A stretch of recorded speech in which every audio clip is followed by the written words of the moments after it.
من نمیتونم یه زنی رو تو انتخابات به خاطر حجابش راه بدم، تو مترو به خاطر حجابش راه ندم. من نمیتونم به یه زنی تو مالایی که تو شمال شهر ساختم خودم برند بفروشم، همون لباس رو بپوشه بذارم تو سرش.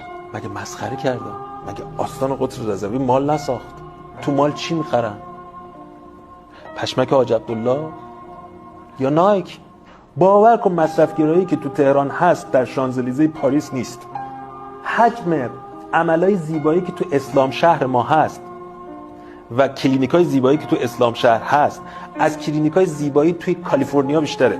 ما داریم یک نسل زدی میسازیم تا انتها به لحاظ هویتی پست مدرن.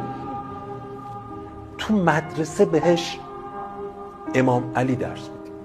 مثلا توی مدارس وسط شهر تهران به بچه‌ها گفتم آرزوهاتونو بنویسید. بعد یکی نوشته بود که دوست دارم با 4 تا دختر با مازراتی برم شمال. فکر کن نه یه دختر، 4 تا میخواد. آرزوی دومش چی بود؟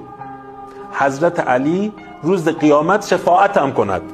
یعنی خدا وکیلی کولاک نظام آموزشی ما. من برم اون گنگاریا رو بکنم چون شفاعت رو بهش یاد دادن تو کتاب دینی. خب دیده را در رو داد. ببین چی ساخته نظام آموزشی ما.